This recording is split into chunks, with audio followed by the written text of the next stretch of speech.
Welcome to the YouTube replay from our Green Drinks May 2021 event, EnviroCentre Takeover.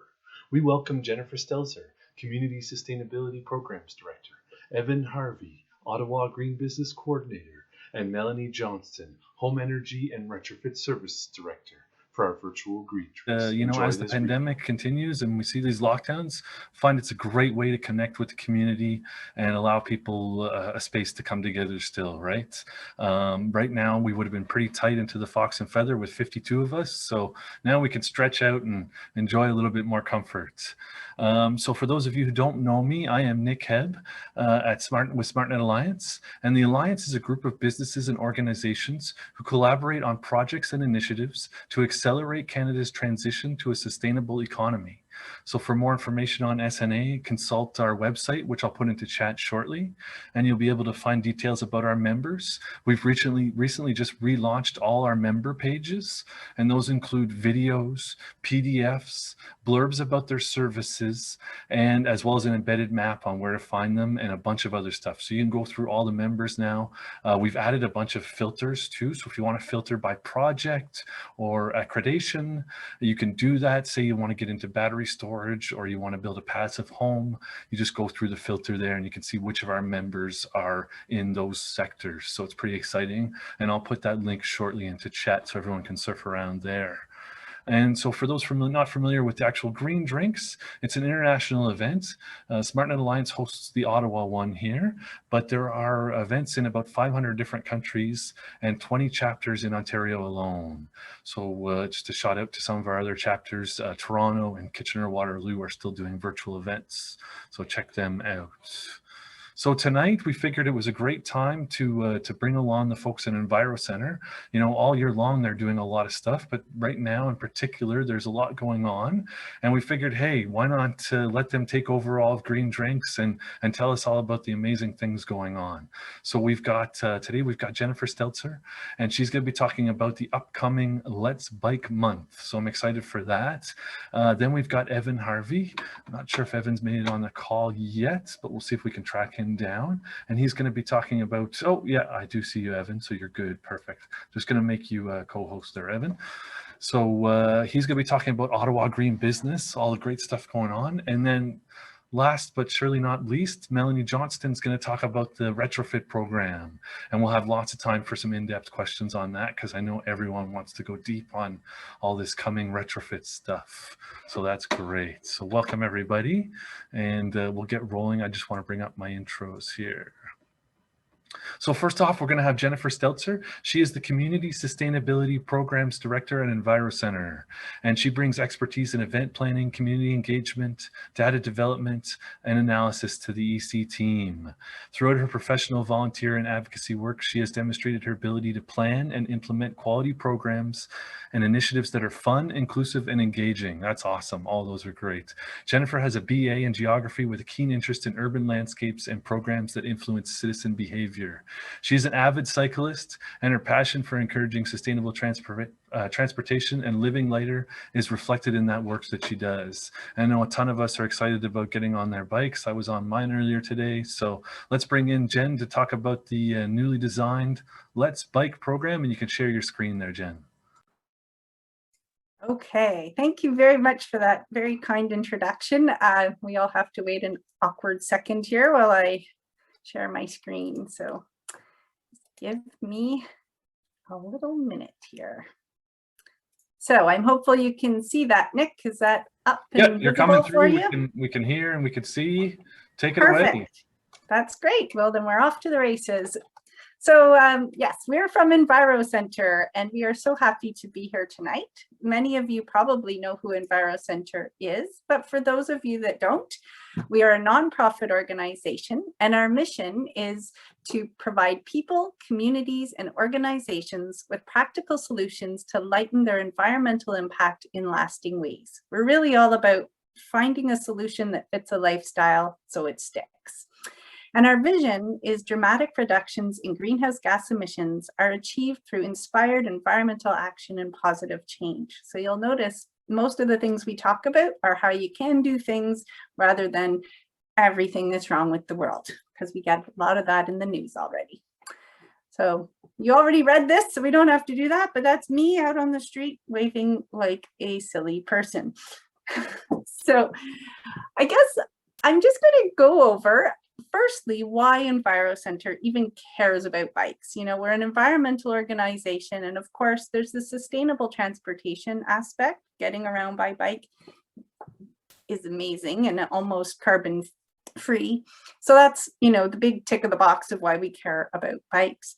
But it also forces our cities and communities to look at inclusive infrastructure. When you can ride a bike safely in your city, on your pathways, you're often able to walk as well or use other mobility devices. So it really helps build inclusive infrastructure when we can get folks out on bikes.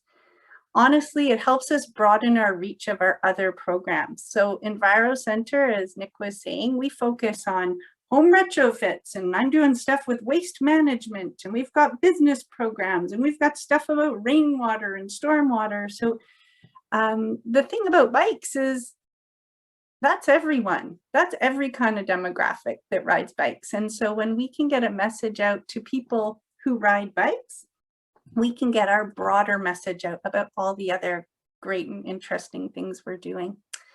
It's a really important community building tool. So we very much care about our community here at EnviroCentre. A lot of good things come from strong communities.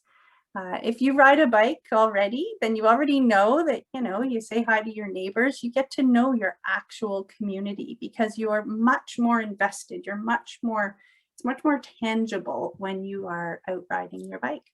And of course, beyond your community, talking about bikes also helps us build healthy, connected neighborhood, green corridors, shade corridors, and that interconnectedness between transportation, living, residential. It all sort of fits together rather beautifully. We also care about walking and rolling and getting around in other ways, and EVs, as a bunch of you know, but I ride my bike a lot, and this program is pretty special to me.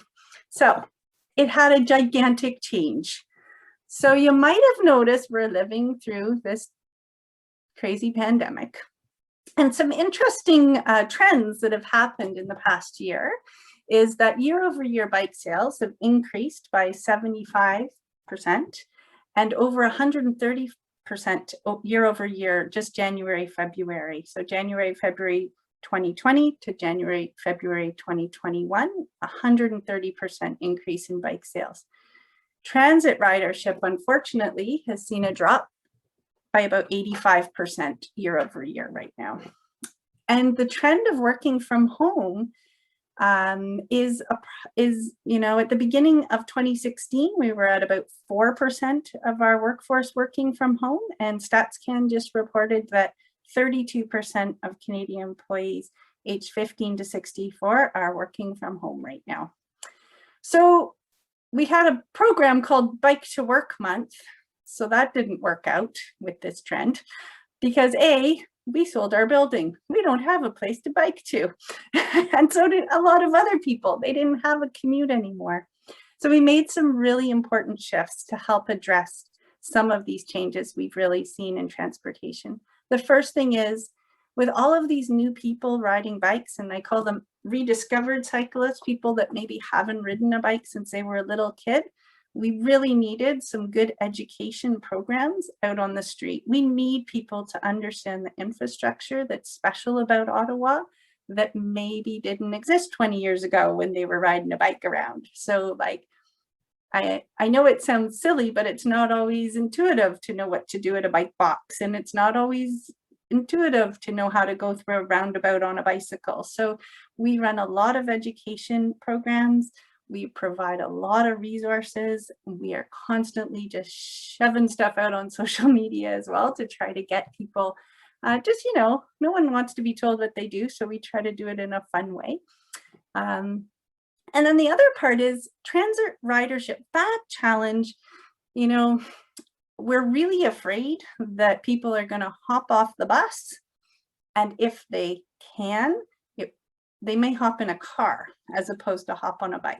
And we know that most people are taking trips under 5 kilometers in this city, very bikeable trips. So if we can convince people to try taking their trips by bike, if they're having transit hesitancy, we're hopeful that that will stick. So again, we really want to encourage that sustainable alternative rather than what could be a fairly negative trend if folks do switch to taking their car instead.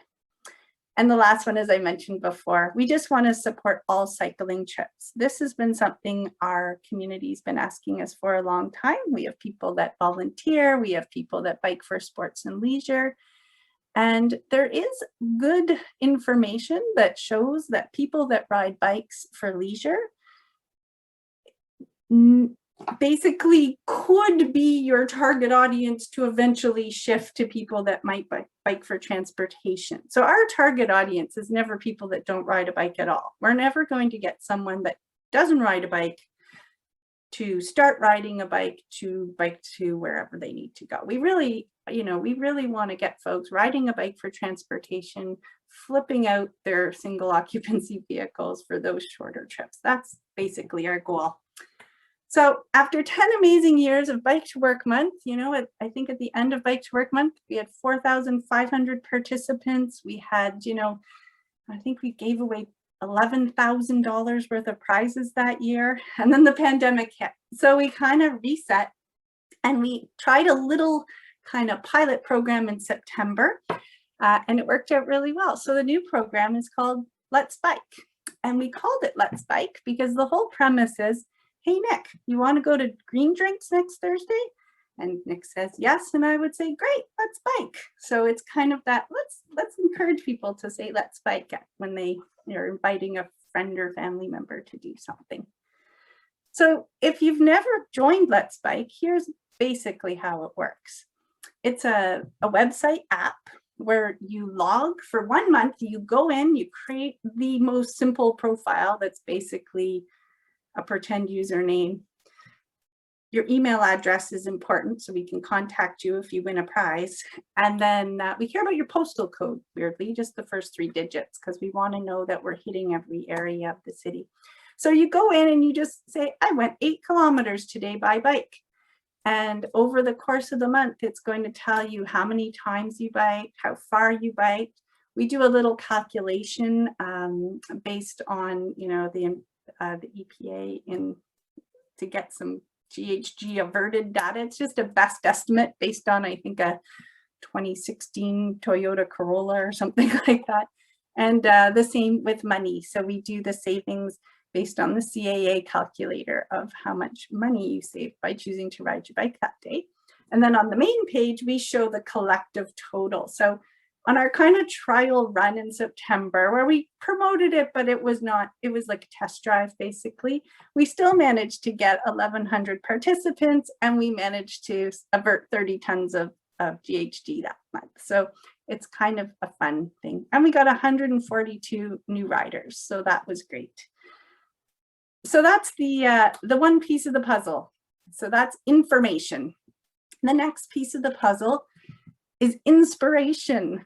So this is just pure bribery. This is basically, we don't care why you joined our campaign. We don't care. You're going to ride your bike.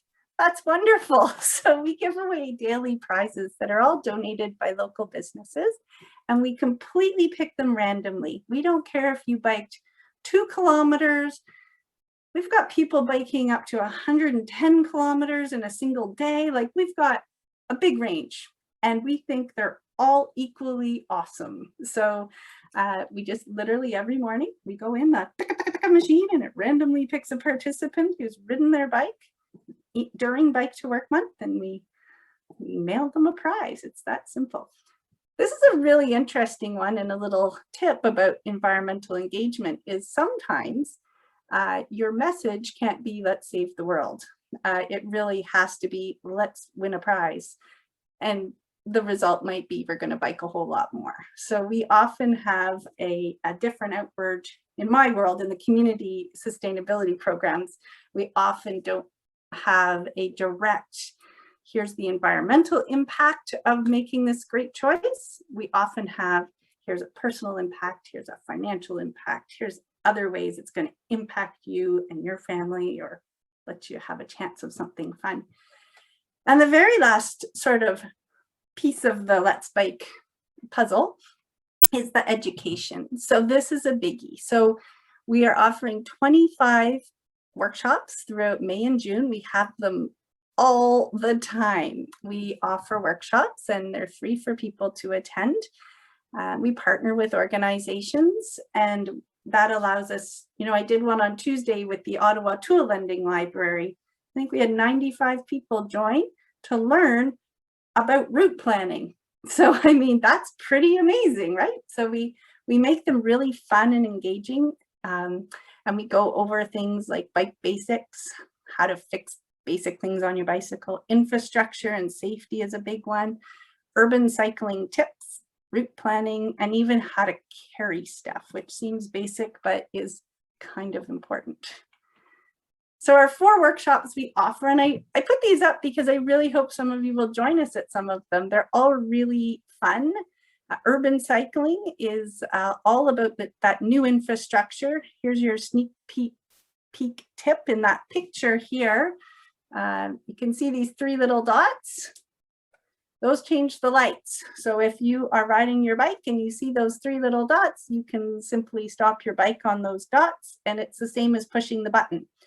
And yes, they do work. And yes, they can handle a carbon bike as well. They're very, very sensitive.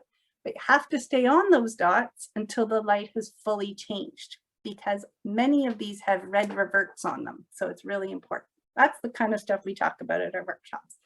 Then this year, we're going to have basically like a call-in show called Ask an Expert Bike Maintenance. So once a week, if you're having a problem with your bike and you can't get into a bike mechanic because they're crazy busy right now, you can basically join us on our weekly Ask an Expert session. You can say, you know, I don't know what to do. I don't know how to change my tire. And one of our mechanics will help you talk you through it. We have a really fun program called Discover Your City by Bike, where we highlight 10 quirky and interesting places throughout the city.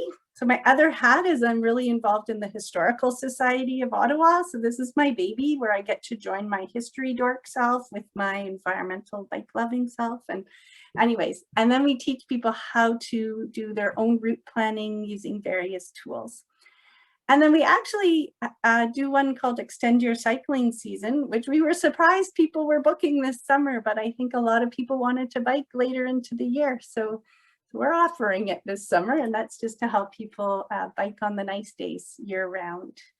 So I guess that's the basics of Let's Bike. It's just a really fun campaign. It inspires, encourages, and gives us an opportunity at EnviroCentre to just, you know, scream from the top of our lungs how much we love bikes and how important biking is to a community. So if you're able to join, you can check out the resources or join the campaign at letsbike.ca. Everything's offered in English and French. You could start a team. It can be a workplace team. It could be a team of your friends. It could be your family. You can use it however you want. But there's tons of great resources on our website. And we're going to start giving away prizes on June 1st. So get yourself in there and sign up and ride your bike. So that's it for me. And I can answer a couple questions now, or I can pass it on to Evan. Which would you like me to do? Yeah, we'll go through a few different questions there, Jen, and then I'll introduce Evan. No problems.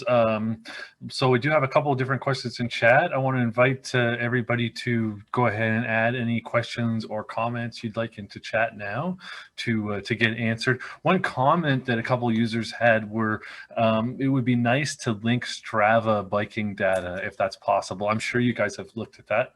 Yeah, that is fully a money situation. So Strava does not do that for free, and we basically don't have the resources to play with Strava at that level. So I was kind of like, we would love to embed Strava so you could just like upload your Strava into the kilometers, but unfortunately it's really very complicated and expensive. We've looked into it. Okay, well there you go. It is on the big dream list for sure. Yeah. I'm still doing it old school, where I just Google mapped the route I just took to see what my kilometers were. So I need to join this new world of Strava and all that. So I've got a question from Stein, and Stein's wondering, Europe is exploding with amazing designs for 3- and 4-wheeled e-assist bikes for personal as well as business corporate use. They have amazing potential, especially for use in the winter. My understanding is that in Canada, anything over 3 wheels with electric assist is in fact legally a car, not a bike, and could Well, therefore not use bike trails. So he's wondering, is this correct? And is there any hope of getting quads with e-assist to be considered as bicycles, not cars?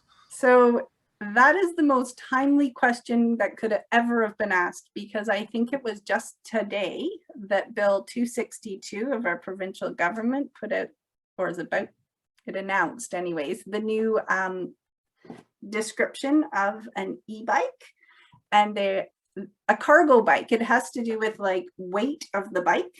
And that gets tricky because those 4-wheel quads and cargo bikes where you have like the big wooden basket in the front, under the current, very much getting pushback from the bike community. Under the current definition, those would not be allowed on City of Ottawa bike paths. So the e-bike situation and cargo bike situation is really not caught up with Europe yet. And actually, there's a news article on CBC about that today. So I say check that out and check out Bill's 262, I think it is. And you'll see the changes there that will probably have to be updated because they're terrible. That's great. And are you guys working with the city at all on routing and sort of looking at where we need to sort of connect some of the bike paths? I know, like when I'm trying to go up south of Ottawa, up to South Keys or something, it's a bit tricky to get across. So are you guys doing any work on that? Yeah. So EnviroCentre has a great working relationship with the City of Ottawa. I manage several programs where we're doing outreach for them. But we also do help them with, pointing out problems, finding suggestions. So we're not really advocacy the way Bike Ottawa does advocacy, but when we're working on our cycling safety awareness program, or we're working on a TravelWise program, which is a commuter program, we are definitely sitting down with the decision makers and talking about the challenges that we're hearing on the street. And it's probably my most favorite thing about my job is, I do ride my bike a lot, and every so often when those little connectivity pieces happen, I can be like, we helped make that little thing happen. So the best thing you can do by far is because the city is all about connectivity right now. They're all about joining those missing links. You'll see that that's happening quite a bit. Write your city councillor, write the city itself, and let them know of these connectivity challenges you're having, because they are really quite invested in spending some money on connectivity. Strava is free unless you have a premium account. I just saw that question pop up. I'm cheap, I have the free version. There you go. There you go. There you go. And thanks to Chris Havitz, one of our members there, for sharing that article too. So great, timely share. And I also shared the letsbike.ca, so everybody can get signed up, all those bikers. And, I know right now a lot of the bike shops are up to 2, 3, 4 weeks for turnaround on fixes. So, some of those workshops could be great for people who just have something minor that they want to look at. And then I noticed that you had VeloFix as well, and they'll come right to your home. We're giving away a lot of great VeloFix prizes this year. So that's great. And you're absolutely right.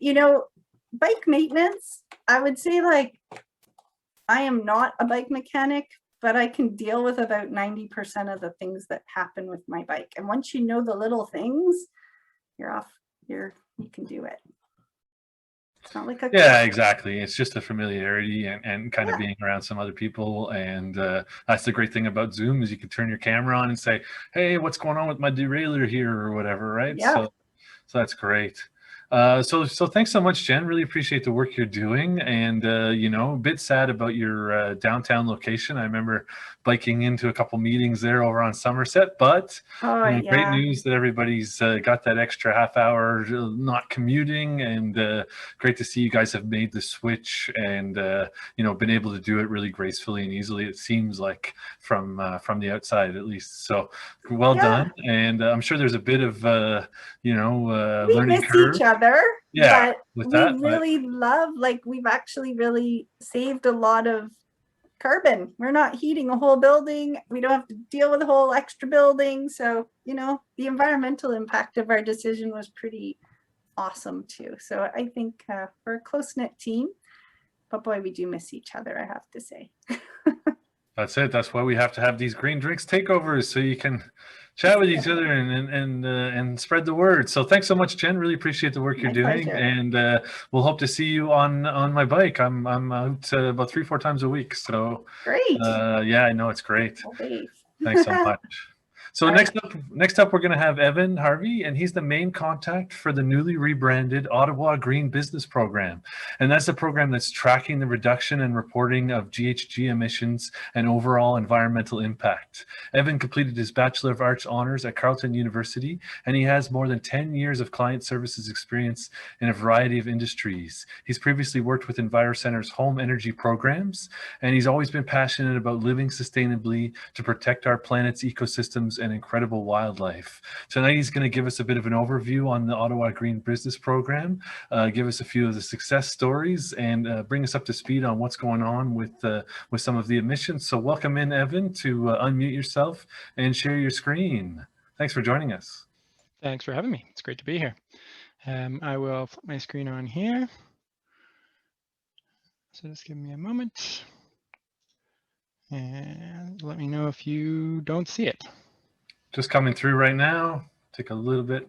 Yeah, and now we're good. So you're all good to go, Evan. Thanks again for joining us. Looks great. Thank you. So as Nick helpfully mentioned, we have recently rebranded to Ottawa Green Business. Some other names you might have heard about our program before would be Carbon 613, the Your Green Business program, Your Green Business Online tools. So we went through a bit of a pivot this year. We've developed some new services, which I'll talk to you a little bit about in our sort of online platform, and then built out a lot of what we were doing as a hub, which I'll explain a little bit about too. So first of all, welcome, and know that Ottawa Green Business is here to help businesses take action on climate. Jen gave a great overview of EnviroCentre as a whole. We obviously focus on a number of different areas, but green business is a big one for us too.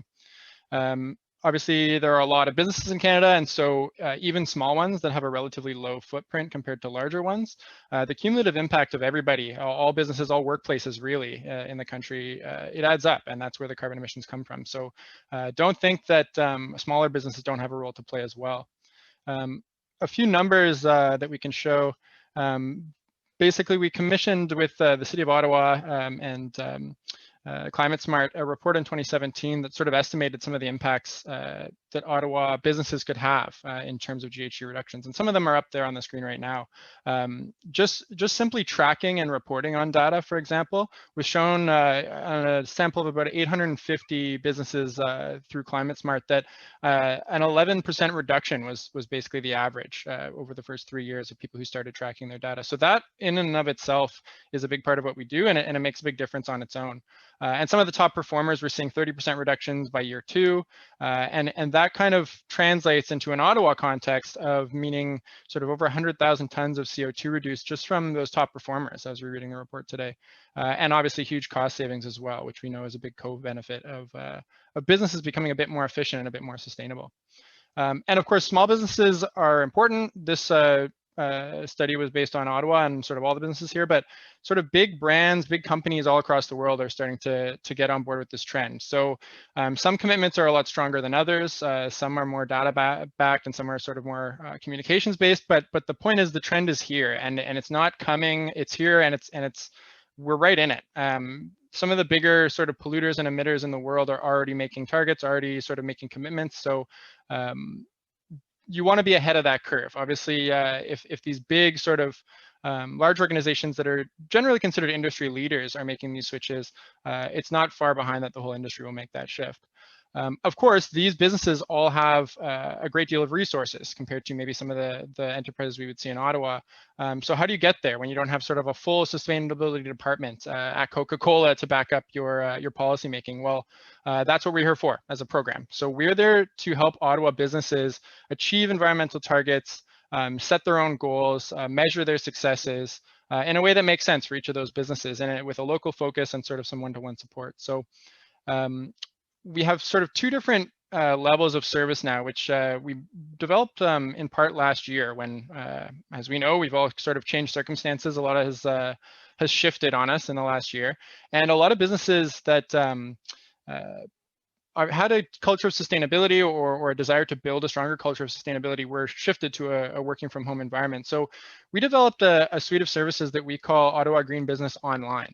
So these are services that for the most part, they're automated once you've signed up, and they help you sort of keep a touch point, no matter whether people are in an office. They certainly work great for that, or if people are spread out between home offices. This is a way to sort of engage your employees on sustainability and still be able to make some progress without the sort of one-on-one support that we'll talk about in a bit. So what's included under the online services? So for one, at the most basic level, we have your green tips.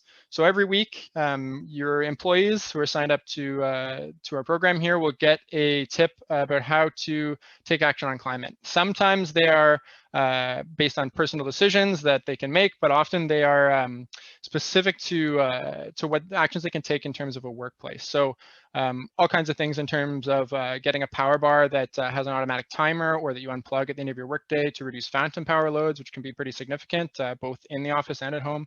Things like that, quick things that every week just keep sustainability top of mind and gives you a practical piece of advice that you can apply in your day-to-day. And then sort of a step beyond that, we have what are called staff Epods. So these come out monthly and they're more interactive. I gave an example there. You don't have to read the whole thing for sure to get the gist, but this is one that was basically a climate quiz, and it was about climate targets. So I love the way you guys kicked off the event here tonight with some trivia. This is similar in a bit of a more focused way, where this would be something your employees would get one month, and it's a quiz about sort of climate targets. What targets does Canada have? What targets does the city of Ottawa have? What targets do big brands like Kellogg's have? So this kind of helps put into context things when you're talking about sustainability, what the facts are right now, because as much as we know that action is happening and things are happening, knowing sort of what the depth of those commitments are from different parties can be a really big help to building some of that knowledge and again, building up that culture of sustainability. And then on sort of the counterpart to that, every month, we promote a new green business badge. So these are activities not for individual staff within an organization, but for the organization as a whole.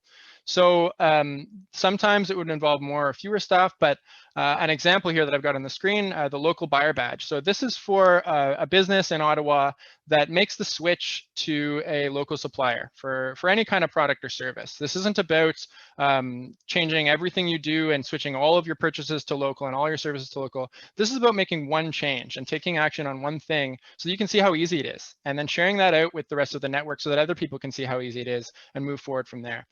There are 12 badges total. You can earn them on a little report card so that you can put them up online if you'd like on your website, share them with staff at green team meetings, that kind of thing. So it's a great way to engage as an organization and see a little reward for it. And then another sort of very practical service that we have for the online version is what are called Green Business Worksheets. So these are a bit more sort of roots in the ground, going through a series of questions that will really help you frame your sustainability journey in a way that makes sense for your organization. So starting from a sustainability statement to crafting a sustainability webpage, setting a target, establishing a green team, and setting an agenda. These are all worksheets that are available to businesses that join this tier of the program so that they can sort of guide themselves forward along the path to sustainability. And then finally, what we have going on right now is actually our first annual network-wide challenge. So these activities and these badges, they come out regularly all year long so that any organization that wants to sort of engage and take part in some of these activities can do so. But there's also a benefit in sort of moving together. So the challenge, the idea of this challenge is this month, businesses across the network are participating in sort of the same activities, and they're very light sort of day-to-day things and sharing their successes back and forth. So this builds a little bit of momentum. We've divided up into weeks so that different businesses that have different focuses can really hone in on the weeks that have themes relevant to them. But if anyone's interested in that, you can find a bit more at ottawagreenbusiness.ca, and take a look on EnviroCentre's website as well. But we're really interested right now in bringing people together as we're all sort of working apart, and this is a way that we've found to do it. And then finally, we also have a newsletter that's available to anyone in the online version that sort of stays current with green business happenings. We try to keep a local focus, but some news is so good that we want to share it, even if it comes from somewhere else. There's an example there of IKEA has launched a plant ball. Everybody is sort of familiar, I think, with the IKEA Swedish meatballs that they have in their store, but they've taken a big step recently in launching a plant-based version. So much lower carbon emissions compared to the meat-based version. And it's an alternative we like to promote so that people out there, whether it's businesses doing sort of business-to-business work with IKEA, or whether it's just people refurnishing their home office since they know they're going to be there long term, that this is a low carbon option for keeping yourself fueled up for that day. But also it's just great to celebrate the achievements that people are doing, so there's some visibility and people know that this is the trend, and not only is it moving forward, but it's moving forward quickly. IKEA is one of our members. We'll talk a bit about them in a bit, but that's also one of the things is it's a great place to catch up on news, but also a great way to celebrate what the members are doing. And finally, we have online events. We do share them in the newsletter, but we also have a calendar available for people to just check up on what speakers and events are coming up, things like this. That's an old example in February, but we've had some popular virtual tours last year in particular that were really well attended. So just a great way to keep up on things that are popping up here and there to keep informed with the community. And then finally, peer learning is a big part of any network. So being able to connect with other sustainability-minded workplaces, it promotes sort of sharing ideas, challenges, solutions, et cetera. We have a few different ways to do that. We have an online discussion group that anyone can pop into at any time if they're a member to ask a question or share something. We also host special networking events so people can get together on specific topics. And we're also always happy to connect members with each other. So it comes up often in conversations, talking to different members, even about things that you wouldn't think members would have in common, and then you realize they do, and just from conversations that I've had with one member and another, I can tell that they have something to learn from each other, and I can make some introductions. So it's great to be able to connect with peers in a way that's sort of hard to explain, but we see the results every day. Now, those are all sort of online services. It's really easy to get involved with that and just sort of get your foot in the door and then start receiving some of this content and engage with it as much as you can. We also have what's called the Ottawa Green Business Hub. So this is sort of the next step up. And this is for organizations that are really serious about taking action on climate and really honing in on where the impacts are. So I'll say right away that everything in the Ottawa Green Business Hub that I'm about to highlight for you is specific to the Hub, but everything I've talked to you about so far in the online version is included in the Hub version as well. So this is sort of like a step up. So what does it include? I'll go through some examples, some big ones first, and then I'll come up with some of the other ones on a slide after that. But the big one is personalized sustainability planning. So whereas a lot of those other resources are self-guided, they're automated, it can be great for an organization that maybe only has a few minutes here and there and doesn't want to be sort of so scheduled. They're just still trying to maybe get their feet wet, if that makes sense in terms of business sustainability. Whereas this is an opportunity for us to sit down with you and really walk through the information that you have, your goals as an organization, both in terms of sustainability and other areas, and find out how everything can kind of align in a way that isn't just reading information off of a website, but interacting one-on-one with our team so that we can really give you customized, personalized advice. You also get access to the Milestones program. This is a part of a wider program run by Green Economy Canada, of which we are one of several hubs, most of which are in Ontario, but there's a new one in New Brunswick and a partner program in Edmonton. We've got them in Kingston and Peterborough now. Waterloo is one of the original hubs, so kind of all over the place in Ontario, but it's a proven method that businesses, 300 businesses really across the province and all these different hubs have been using to turn their business data and their goals into insights and opportunities that they can take climate action on. So it's a great sort of get engaged, build an inventory, measure your progress, and celebrate is really what it comes down to. But a really guided process is really helpful to a lot of businesses. Finally, target setting is a big one. It's really important to have a goal in mind to be able to measure your movement toward it. Businesses that have sort of weaker commitments, I would say, in terms of environment are ones that just say, we care about the environment and we're going to reduce our impact. That's great, but it doesn't set a target. Businesses that are able to say, we are going to achieve 50% greenhouse gas emissions reductions by 2030, they have something to really aim for and really see by 2025 whether that's something that they're going to achieve or not. So this is something that we can obviously help you with, and we make sure, again, that it fits in with both your sustainability goals as an organization, but also your other strategic goals. Some organizations are growing, some are downsizing, some are shifting into a complete new sector and industry. So being able to set targets that make sense with what's going on and in line with sort of scientific basis for climate change is where we'll help you get.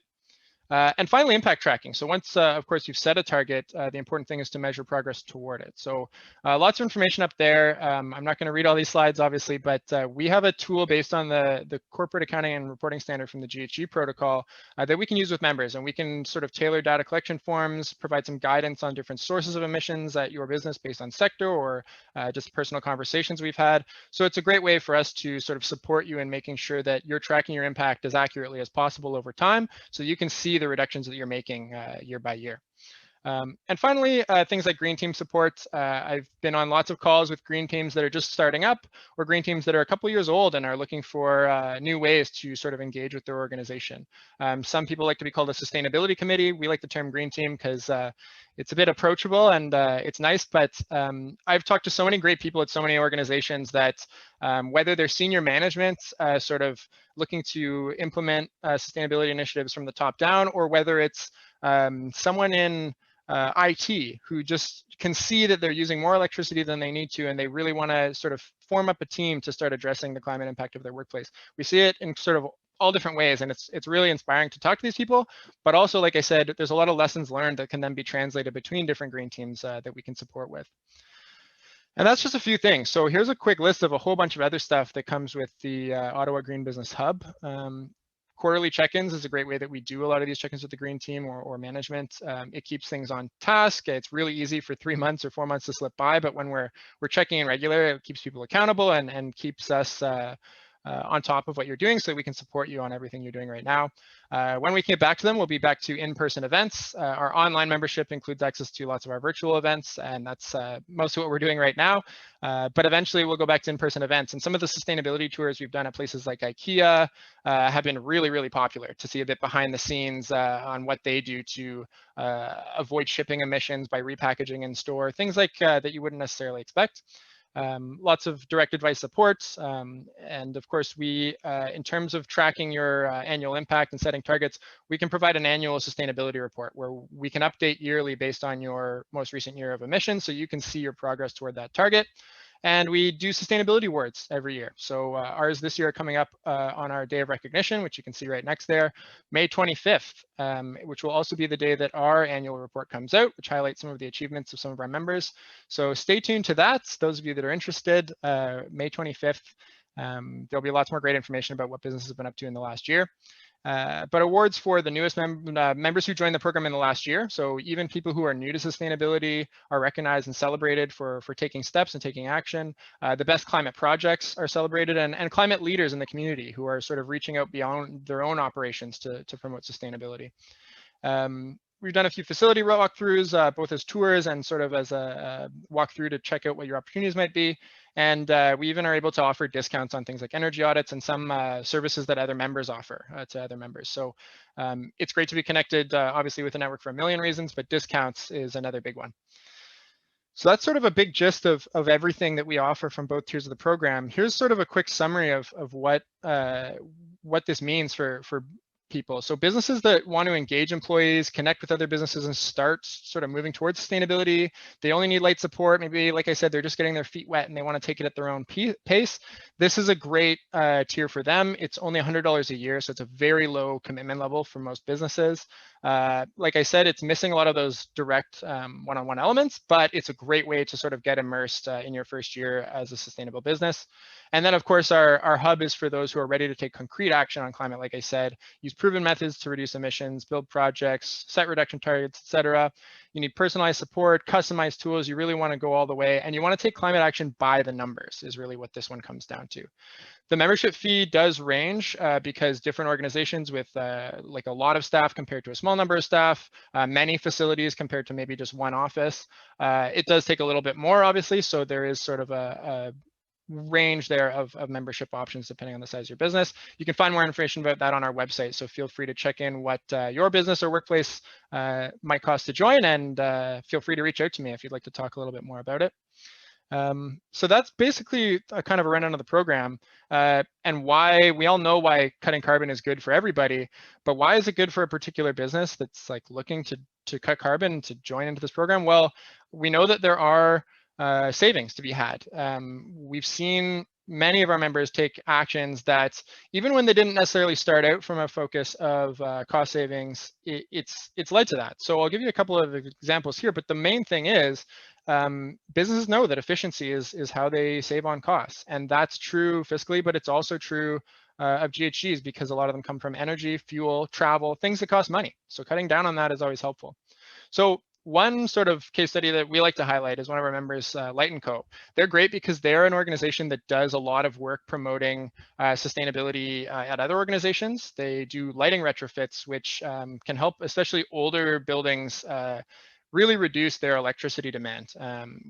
Switching from sort of incandescent bulbs to LEDs might seem a little bit like we're past that point now. I think most people in their homes probably have LEDs, but there are a lot of facilities and a lot of, especially in manufacturing, I find, and things like that, where some of these changes haven't happened yet, and it's really low-hanging fruit, and it can make a big difference.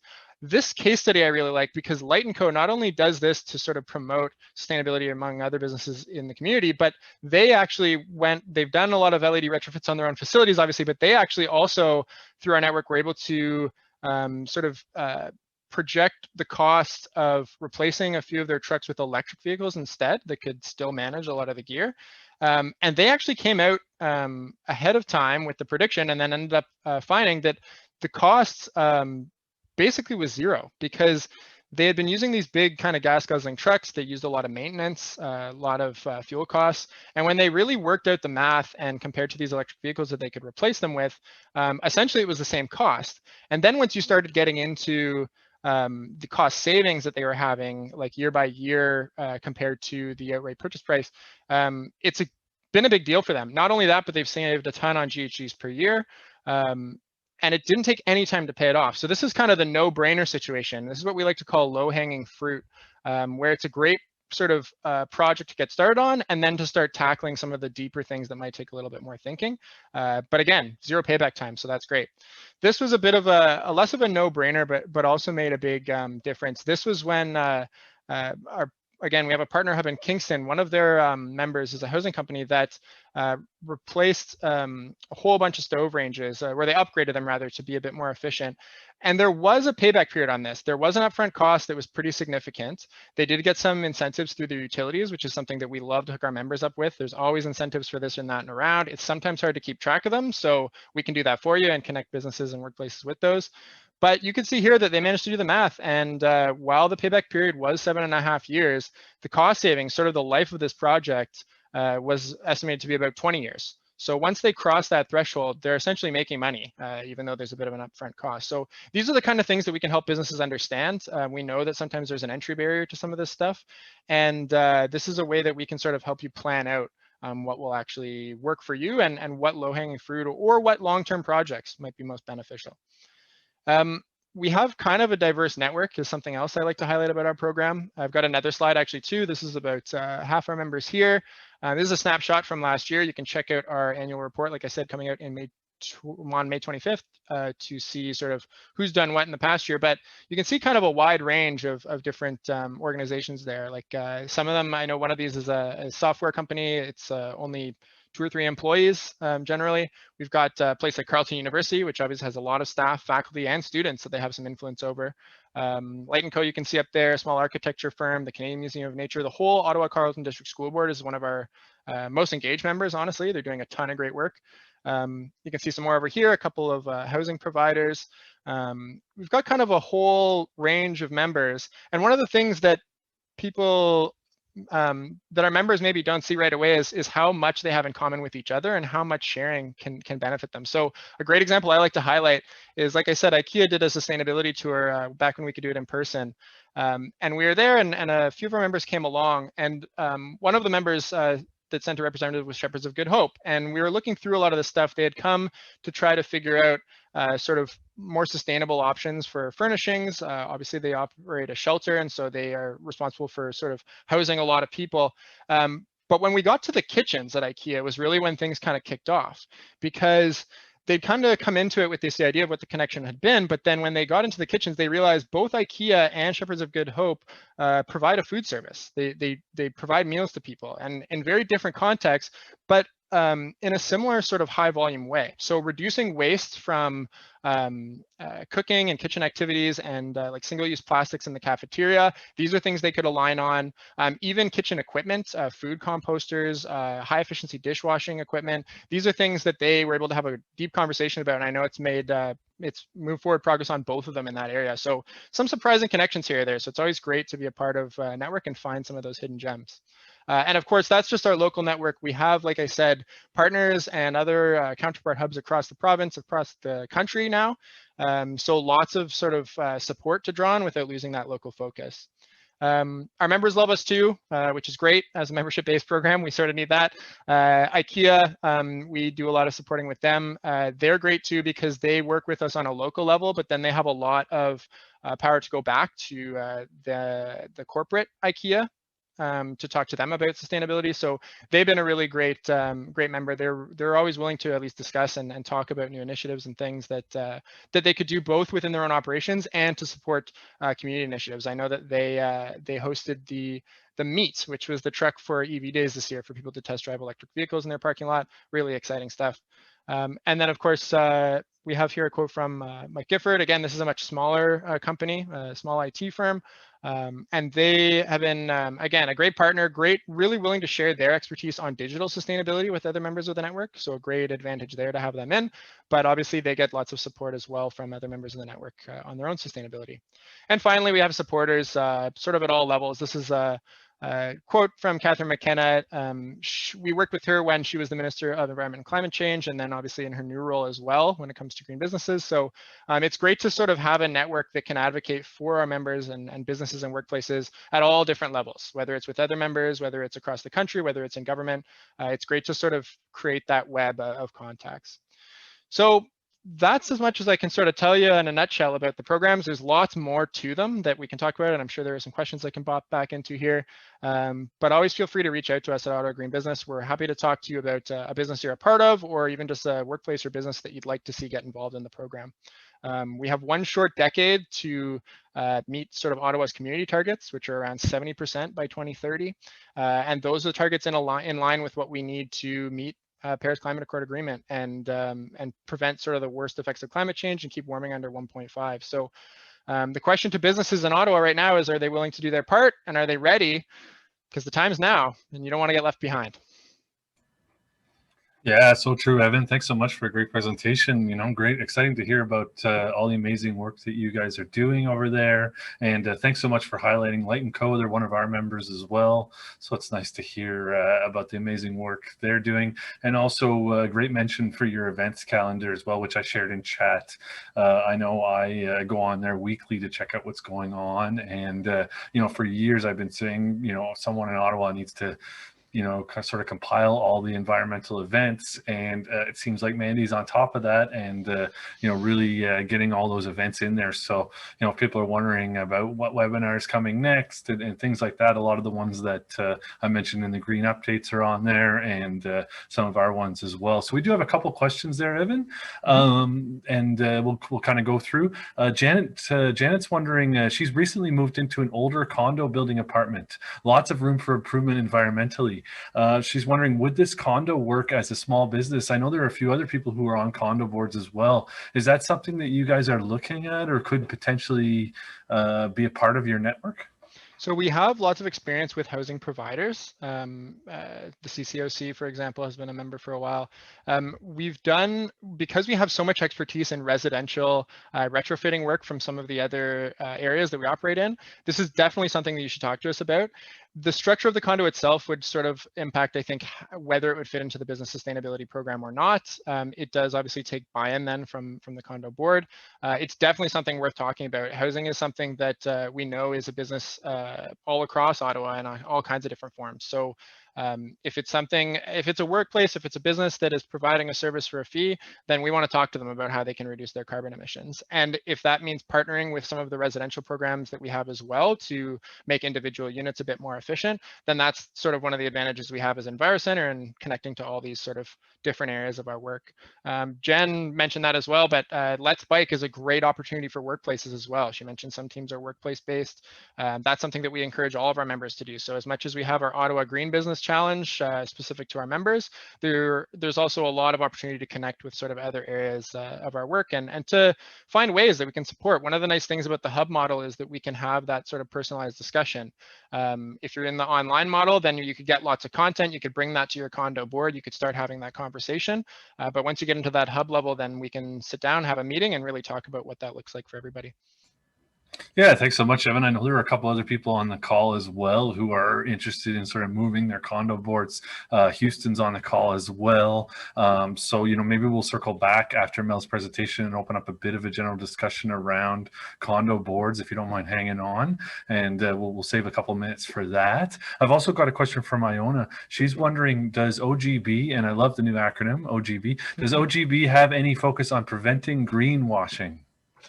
Yeah, so this is one of the things that being a part of a network like this is great for. Any business can put up a website and write whatever they want on it. And obviously, people are going to see through really, really hollow claims for the most part. But one of the great things about this network is that, like I mentioned in the presentation, we use the greenhouse gas protocol and specifically the corporate accounting and reporting standards. So this is sort of the holy grail of frameworks for we call it carbon accounting sort of colloquially because everything is translated into carbon equivalents. It's really greenhouse gas impact tracking that we're talking about when we talk about this stuff, because there is more than just carbon in the air. But this way we have an impact tracking tool. So we don't have to sort of guess at what your emissions might be from a specific project. We can talk about that stuff in terms of planning your work. But when it comes to celebrating members, we have hard data on how much natural gas they consumed in a month, how much electricity they consumed in a month, what flights a business took each month of a year. And we can use the data that they provide to create an actual footprint and show against the target. So how businesses want to share that out is up to them. But one of the focuses we have is on making sure that whatever we're sharing and helping them share out is backed up. It's backed up either because we're describing actions that we know that they've taken because we were there, we talked to them about it, or it's on the impact they've had, which is, again, measured in data based on a tool that is based on these frameworks that are used by all these major companies that are doing the work internally themselves, but also like most of the companies reporting on sort of the Forbes list that are reporting on GHGs. Like this is the standard. So it gives us a bit of stability, I guess, and credibility, I guess, in a way to say, like, we have a methodology that's proven and that's what we're sticking to and that's what we use. Yeah, no, that's great. And, I think it's important that people go out there and take a look at your list of members and support those businesses, right? We've got, Angela Keller-Herzog, her Airbnb or her bed and breakfast, Light & Co, our members, even the IKEAs and things like that, right? So if people are continually supporting these businesses, then, that's going to help push things as well, right? Because we got to vote with our dollars, with our buying power. So thanks so much, Evan. We'll maybe circle back with you. We've got one more question coming in from Angela. So speak of the devil there. Angela is wondering, do you promote disclosure? Do you track the impact that OGB has in terms of carbon? Maybe a few words on that. Thanks for the question, Angela. Yeah. Hi, Angela.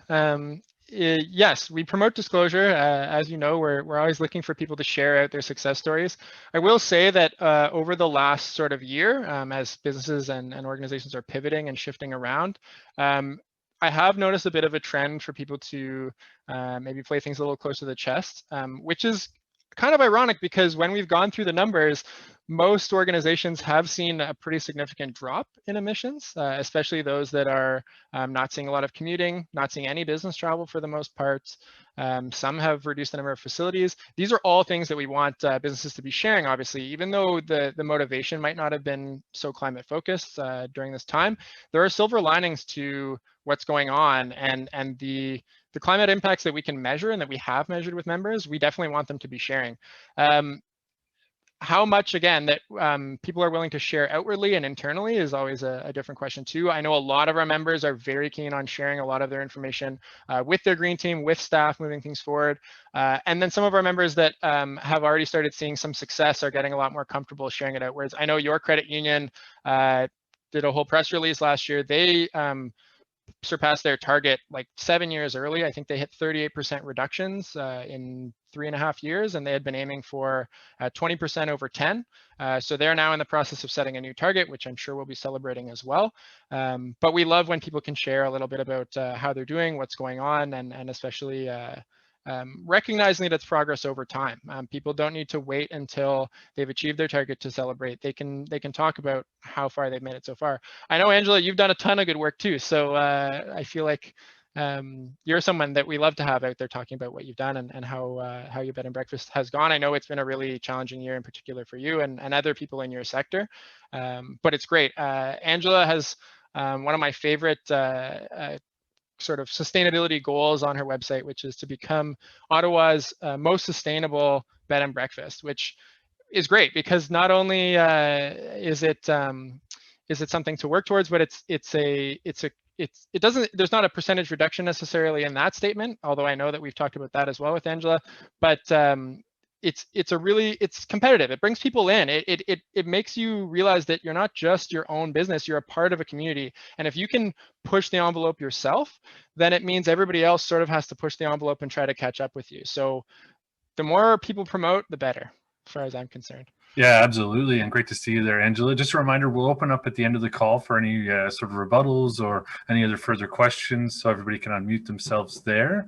So maybe we'll get you to hang tight till see if there's any other questions at the end there, Evan. But I want to thank you so much for all the hard work you're doing and, really moving the needle on the whole emissions and, getting Ottawa's businesses behind that mission, which is great. So thanks again. Thank you. So our last part, we always save the interesting, the stuff that people are really going to gravitate towards, the retrofits, the renovations. Everybody loves to talk about that and get technical. So I'm sure that the chat's going to fly off. Remember to add your questions into chat as Mel's going along on her presentation, and then we'll have a little bit of a chance for a general discussion, rebuttals at the end. So I want to bring in Melanie Johnston, as she's the Energy Programs Director over at EnviroCentre, and she's been there since 2009. She's been instrumental in the development and delivery of EnviroCentre's energy efficiency programs. She's assisted with the development and implementation of training over 40 energy advisors, and more to come from what I hear, and 10 plus retrofit contractors. So that's great. Mel and her team have helped provide education and information, including full retrofits to close to 10,000 Ontario residents. So well done there. In addition, she's worked with multiple social housing providers to educate them on values of retrofitting older building stock. And she's delivered numerous presentations on this subject. So welcome in, Mel, to unmute and share your screen. Thanks for joining us. Thank you, Chris. Or sorry, Nick. I appreciate that. I was looking at Chris and his comments. So first, does anybody need to hit the bar? I thought this was green drinks. We're good? There you go. Okay. I saw that, Chris, and I must admit I went and got a Caesar. So there you go. That's allowed, especially on a nice day like this. We miss the in-person events. And Nick, I want to thank you for inviting us and just compliment you on really what a great job you do. And I'm just so impressed with how you can facilitate such a large group of people. So thanks for setting the bar super high. Let's hope that I can actually share something that is of interest. So let me see if I can actually share my screen here. And did that work? Yep. Coming through. You're all good to go, Mel. Thanks again for joining us. Really interested to talk about all this retrofit renovation stuff going on. We know where there needs to be a massive scale up. And just a reminder, in a couple of weeks, we've got Scott as well from EnviroCentre, who's going to be on our energy audit webinar, and I'll share that in chat so everybody can get registered. Thanks, Mel. No problem. Oh, why is my clicking not working? There we go. All right, so without stealing Nick's thunder and talking about energy audits, I do have a couple of slides at the end of the presentation to kind of talk about the process of maybe becoming an energy advisor. I see 2 people on this call that are about to be registered with with EnviroCentre, a service organization with Natural Resources Canada. Super excited that you guys are here. And as well, not to steal my own thunder, we will be doing a series of workshops on residential retrofits, the next one being next week, which is really retrofit basics, and I mean basics. So for those of you who are working in the world of building science, no need to attend, but they will get more and more technical as we go through the different series, and hope to see some of our experts that maybe are joining us today on those. So on April 24th, 2019, the City of Ottawa declared a climate emergency. The City of Ottawa has developed a group called Energy Evolution, and they have set aggressive targets for GHG reductions. Those emission reductions will come through existing homes, new homes, transportation, and waste. Today we'll talk about existing homes. So in Ottawa, existing homes make up 22% of GHG emissions. And the targets that have been set by the city, in which EnviroCentre clearly supports, is that 27% of existing buildings are retrofitted by 2030, and 98% of the dwellings are retrofitted by 2050, not to mention some other pretty high goals when it comes to ground source heat pumps, air source heat pumps, and hot water. So one thing I think is really important to talk about is that conservation first is still key. We can retrofit the heck out of a building, but if we're not conserving energy at the same time, we're going to cause some pretty significant problems. As we start to move away from fossil fuels, it's important to conserve energy so that we're not overloading the grid and having to create more electricity plants that may not be renewable. So ways that you can do that are through lighting retrofits with our good friends at Light & Co, or just simply replacing your lighting with LED. Definitely on the appliance side, one thing that struck me very recently was that a lot of people really like to cook with natural gas because it's great. You can temperature control. I love to cook. I've always wanted a natural gas stove, and now I'm saying, well, I can't possibly do that.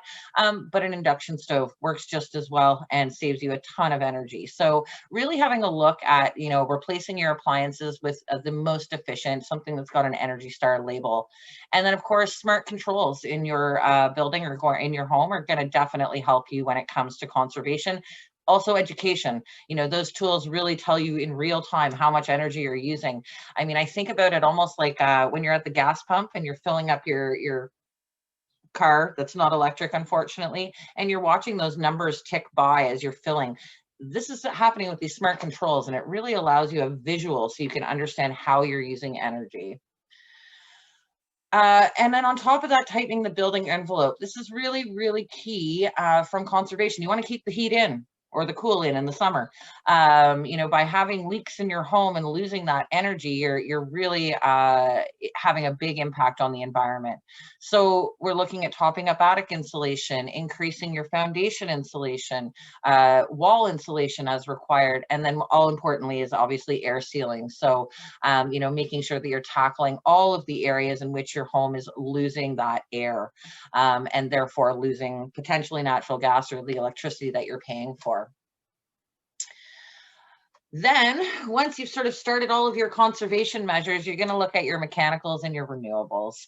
So looking for energy efficient systems, for years, we've worked with Enbridge Gas on incentive programs and getting people into high efficiency furnaces.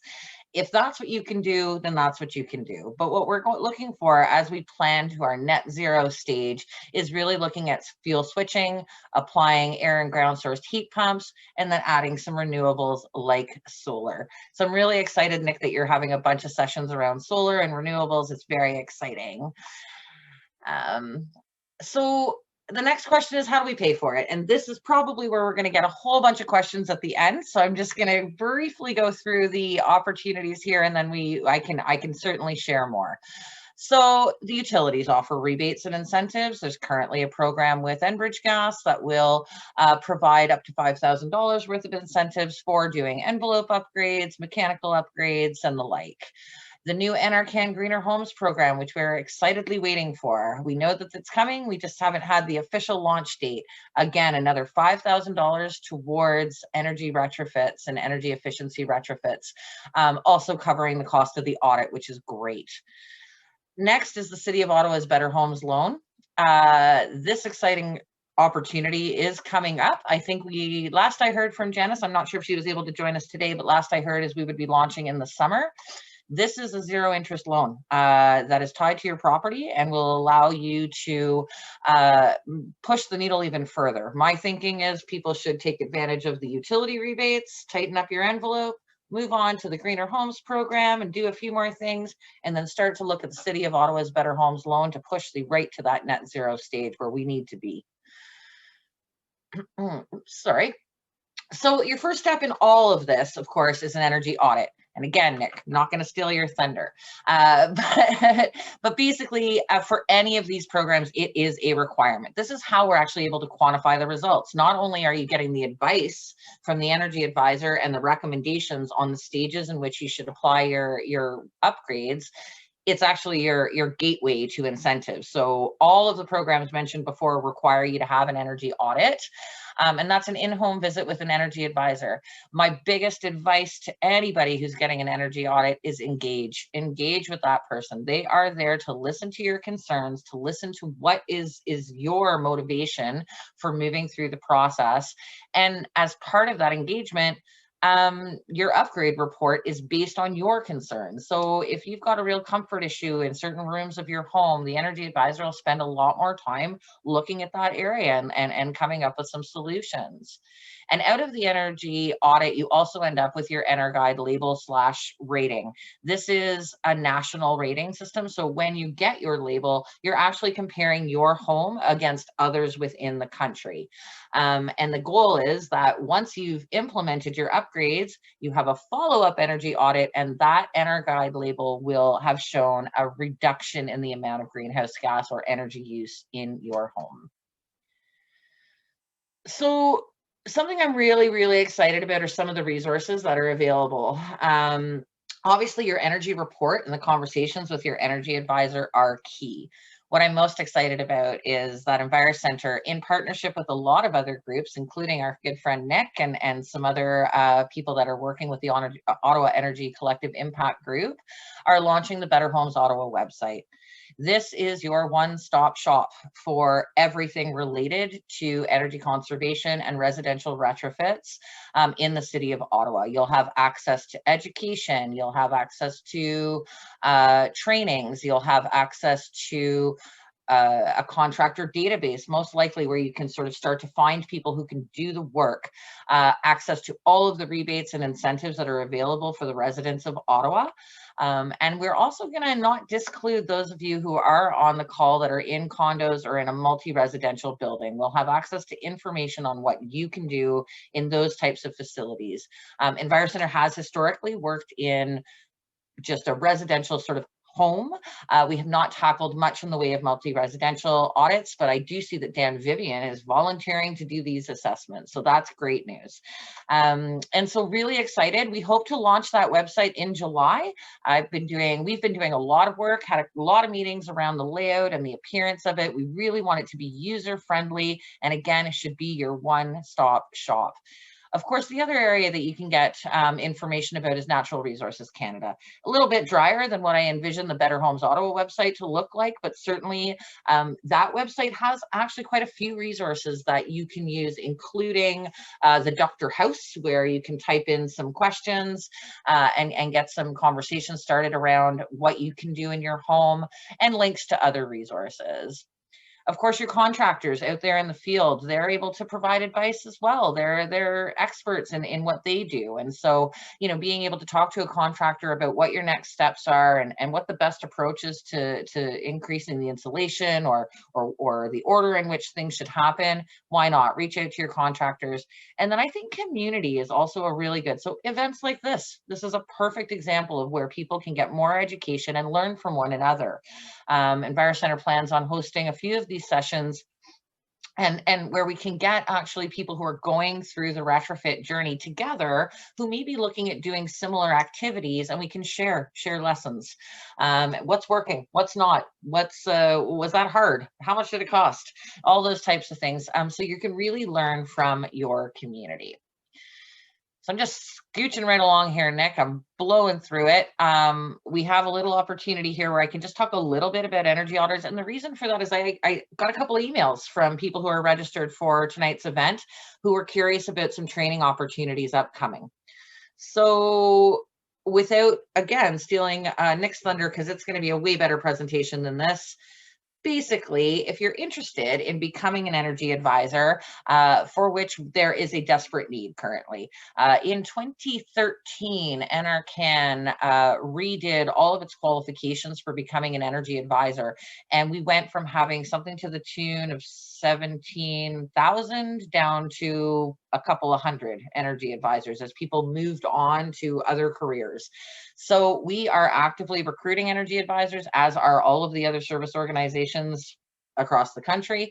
And so this is my little pitch. If you're interested in another career, an energy advisor basically does an in-home assessment. They do a lot of data collection. They take a ton of measurements of the whole house. They assess the state of your windows, your doors, your mechanicals, and then they perform the ever important blower door test, where we depressurize the home and we're able to identify where air leaks are coming in. They do energy modeling and recommendations using a proprietary software from NRCan, and that software then pumps out a report for you that gives you an energy score and provides the recommended upgrades based on your engagement with the energy advisor and the recommendations that are going to make the most sense for you. So how do you get there? You got to pass a few exams. The first one being the foundation level exam, and this exam assesses the some key competencies like computer skills, construction and renovation. I think if you've got a good handle on construction, you'd have no problem passing this exam. Building science principles, the house as a system concept, and then safety considerations. Obviously, we're always looking at sort of the safety, the health and safety component of making these upgrades. The next exam is our energy advisor exam, and that exam basically gets you familiar with the EnerGuide rating system, much more in-depth knowledge of the HOT 2000 modeling, the ability to administer these programs, and the ability to generate labels and reports. So this exam in particular gets you to the point where you can model. What I can tell you it doesn't teach you how to be an energy advisor. It teaches you the principles, but it doesn't give you that in-person experience. So after you've done those two exams and you pass them, you've got to be affiliated with an NRCan licensed service organization, of which EnviroCentre is one. EnviroCentre has delivered well over 28,000 of these assessments in my time with EC, which is over 10 years now. And so we're a service organization and you've got to be affiliated with one. There are a few other local ones here in Ottawa, and then of course a bunch in Toronto. And this gives you the ability to submit files to Natural Resources Canada on behalf of your clients. And so, sorry, I'm just going to skip a slide here. Once you've passed your two exams, then you've got to get into your mentoring and shadowing. So at this point, this is when you're going to engage with a service organization and you're going to go through some test houses. So you're going to get some in-field training, you're going to get some quality assurance feedback, you're going to submit some test files. And this is when you actually learn what it's like to be an energy advisor, get out into the field, engage with your clients, have that communication. There's a huge customer service aspect of all of this. So the big question right now is, what are the training opportunities? So for those, there are some people on this call that I know have gone this route, and certainly if you've got a background in any kind of architecture or construction, for sure, renovations, you can go the model of self-taught. There are a ton of resources at Natural Resources Canada, including the Guide to Keeping the Heat In, which is honestly the Bible of energy advisors, not to mention a ton of online resources to get you set up. EnviroCentre also provides some informal training and access to some training materials, as well as a couple of sort of pre-exams that you might want to take prior to going through the actual exams.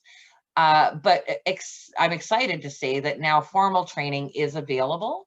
What are they called? The Canadian Institute for Energy Training, the CIET, is now actually being subsidized by NRCan at 50% reduction. So you can now access training to become an energy advisor through CIET, a virtual training. They happen in week-long chunks, and that is being 50% subsidized by Natural Resources Canada. So that's the place where you want to go.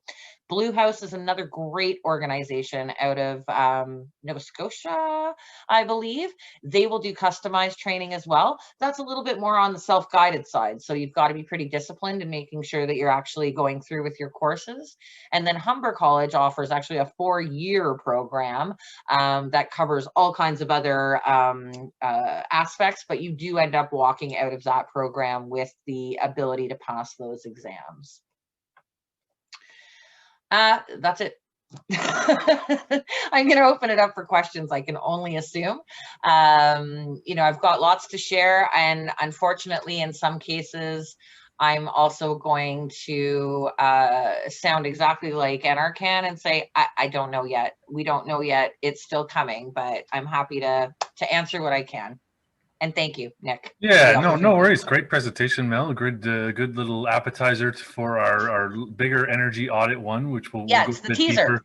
So for those of you who want to know like what a gigajoule is and what, you know, what is a blower door test and what are they going to be doing, we've got that in 2 weeks from tonight. We've got that energy audit. We've got Scott from EnviroCentre is joining us, Marcus Hinz, who's out of Toronto, and we've also got Stefan Magneron from HomeSol, and they're also a service provider as well. So as predicted, we've got quite a few questions in chat. I'm going to roll through those. If people have follow-up or rebuttals, we'll open it up so people I'll unmute people. So once we get through the chat questions, everybody, if you've got follow-ups, raise your hand or put something in chat and I'll come around and unmute you. So first off, Daniel Koch is just wondering about the Enbridge rebate. Do you have to actually be an Enbridge customer to get that rebate?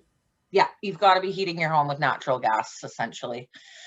And so if you want to hit our website up, we definitely have a description of the rebates and incentives available. But in this particular case, I'm going to be brutally honest with you, Enbridge doesn't make it easy.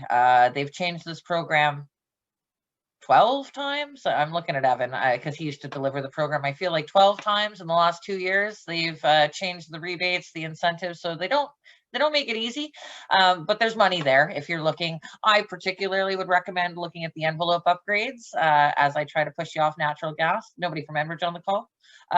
So yeah, there you have to be an Enbridge customer though. Short answer. Great, and so Brent's he already had solar panels installed in March, and he's advised about the federal rebate program. So will that be retroactive, and will he be able to claim that? Is what he's wondering. Well, Brent, if you had an energy audit done anytime after December 1st, 2020, and then went ahead with your solar panels, then you would be eligible for any incentives. Unfortunately, that audit has to happen prior to any work taking place. So if you didn't get an energy audit, my apologies. But the main message here is, yeah, before you do any work on your home, get that audit done, and that's your gateway. No, that's great. And we'll open it up for follow-ups after, guys. So Jing Zhao is wondering, when will the Ottawa Better Home Loan Program launch? Any idea of the federal loan? I know you touched a little bit about that. Can we get resource links? So I'm going to go ahead and grab those links for everybody for what's there while Mel answers that. You bet. I talked to Janice yesterday. She is hoping for August, I believe. They go to council in July. So that funding came from FCM.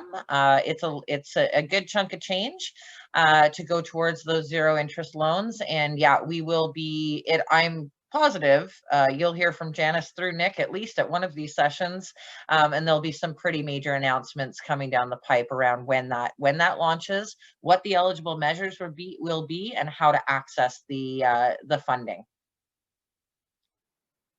Yeah, great. We do have someone from the city of Ottawa joining us in 2 weeks for that energy audit webinar. So definitely jump on that to learn a bit more. I just shared the Engage site, and I'll also share NRCan's Greener Homes site so people can kind of read up on that. Tim Lash is wondering, is there a green certification or grading homeowners can use to help choose a contractor? I know that's going to be something that's a hot topic. That is a hot topic. So currently, the Greater Ontario Home Builders Association has their RenoMark certification program. So that ensures that they have proper insurance, are in good standing, have got WSIB, all of that good stuff. The City of Ottawa is working on some additional certification and training for contractors, which will be happening in the coming months and will be ongoing. And those trainings, similar to my Retrofits Basics workshop, will become more and more technical as they go along so that we can start to get training the renovators and the retrofitters to net zero. So no one standard for sure. We always encourage people to get 3 quotes. That is just sort of standard practice. And the Better Homes Ottawa website hopefully will be a good resource for looking at selecting some of those contractors. We're hoping to highlight some of the contractors that are doing this work in the city. Yeah, and as well, a lot of our SmartNet Alliance members are doing this work as well. So invite everybody. I'll throw a link into our new member pages. We've got Dan Vivian on the call as well. We'll maybe open up to him for some comments at the end. He does energy audits, and we'll be working with EnviroCentre as well. So our friend Houston is wondering, our condo building desperately needs an energy audit. Are there any programs that will help with that? Yeah, so there's definitely some incentives for multi-residential. As I mentioned kind of at the beginning of the conversation, EnviroCentre made a decision many years ago. I was part of the decision to focus on low-rise buildings, small multi-unit buildings, and row houses in towns. That being said, we have done work in multi-res. Dan does work in multi-res. There are opportunities for funding both through Enbridge Gas and through your LDC, or local distribution company here in Ottawa, being Hydro Ottawa. Yeah, there are incentives and grants available. And I believe, and I haven't read much about it, I know the feds have got money to put towards multi-residential buildings as well. So I would encourage you to either reach out to my group or to reach out to Dan directly through SmartNet Alliance to look at getting those types of assessments done. We've done a lot on the tenant component, or the homeowner component in the condo, where we're actually going in and doing an electricity audit or an energy audit light in their actual unit, where we can start to look at how people are using energy. But EnviroCentre has kind of shied away from doing those big, large projects. We know we're in competition with some other great people here in Ottawa, so we stay in our lane. Yeah, absolutely. So Don Miller's wondering, what can you do if you are building a new home? He says London, I assume Ontario, and the contractor only wants to put in a natural gas furnace and a natural gas water heater and refuses to put in a heat pump or hybrid heat pump water heater. Those HVAC people, we're trying to bring them over here at SmartNet Alliance, but yeah, it's definitely a problem we're hearing about. So thoughts on that one? I don't want to sound glib, but get rid of that guy. Isn't the customer always right? I thought that was the case. I've been thinking about this for some time, Nick. I think I mentioned it to you in a meeting recently, but I feel like the easiest win for us is just don't build any new communities on natural gas. I don't understand why that's so hard, but that's why I'm not in policy. Yeah, I mean, I don't know what to say. It's just as cost effective if you're putting in a brand new system to put in heat pump technology, and the payback period is the same. And in fact, you're avoiding a lot of costs. One of our colleagues did the whole retrofit from natural gas to electricity, and his monthly bills have not gone up, and his GHG reduction was 85%. So I don't know if it's too late into the process, but maybe providing some education would be ideal. And we can share some links with you on what those technologies are and inform that contractor. But that's a pretty key message, is when you're starting to work with contractors to really look at what their mission and vision is. There are contractors out there that want to save the world through environmental issues. So I would be leery about working with anybody who's just looking at the bottom line at this point. Yeah, exactly. And looks like we've got someone who's an HVAC heating person, so maybe we'll bring them in for some comments at the end. I want to remind everybody as well, if you've got an enterprise or business, you can apply to be a member of SmartNet Alliance. So I put that link into chat as well. So Ben and Sandra, thanks for sharing your green reno book. You know, you may be qualified to be a SmartNet Alliance member. So definitely follow that link and fill out our application. So we've got a few other questions here. Sandra's asking, this may be a bit of a tricky one. She's asking, what is the salary for EAs? Is that a bit of a base standard, or is it different depending on the service organization? It is different depending on the service organization for sure. I have worked with EnviroCentre for 10 years. I do my best, and I pride myself on suggesting that we are one of the best service organizations in Ontario. But they pay me the big bucks. No, but seriously, we've always been really fair in our fees. So there's a couple of different ways that people are compensated. You can be brought on staff as an energy advisor, where you can expect to make in the probably 80 to 100 range. Or you can work as a subcontractor. And at that point, what you're doing is essentially paying a service organization to process your files. Our current fee structure is based on a percentage of the audit fee. We are actually looking at revising that structure to make it more palatable for our energy advisors. I personally, as somebody who signs the checks at times, know that I've had energy advisors that make well over $150,000 in a year. It really is up to you and how many audits you want to do. Most energy advisors can probably do what I like to call to $400 assessments. So typical energy audit takes about 2 hours. The fee for that is $400 from the homeowner. And so the energy advisor takes home more than 60% of that. And then a follow-up audit is currently about $200, and you can do 2 of those in a 2-hour period. And again, that split is somewhere between 60 and 70% currently. But as I mentioned, we are in the middle of actually looking at our fee structure, both to the homeowner and to the energy advisor. It's a lot of work being an energy advisor, and you've really got to pay attention. And we want our energy advisors, at least at EnviroCentre, I am very keen on having our energy advisors pushing the envelope. So they're not just there to tick the boxes to get you the grants. They're going to get you to net zero. That's what we're trying to do. And so we will be working as a group to give our energy advisors the best training possible. And we typically work with a little bit of a hybrid approach. We've got a couple of REAs on staff. In our heyday during Eco Energy, we had 30 subcontracted energy advisors. We are just about to onboard, hopefully, fingers crossed, nobody on this call drop out, 5 energy advisors and conditionally certify them, as the exam centers aren't open right now. And then hopefully by mid next year, I'll have another roster of about 30. There is no shortage of audits to go around, that's for sure. Great. I've got one more question from chat, then we'll open things up for a bit of follow-ups. Iona is wondering, related to the question Don asked, very interested in this whole retrofit program. However, I was wondering what programs or incentives exist for new buildings, new developments, especially in Ontario, really needs more homes and to be, environmentally friendly builds. So maybe just a chat about the new builds. Yeah, and again, I'm not the expert, and there may be people on the call that are better informed, because as I said, we've sort of made that conscious decision to look at retrofitting existing buildings. But certainly there is funding available through getting an Energy Star home or an R2000 home. There are rebates available both through Enbridge and through the hydro companies. I have not, I'll be just honest with you, I have not read up on any of the new construction stuff through NRCan right now. But I know that we are increasing the standards for new construction. It needs to happen even faster than what is happening.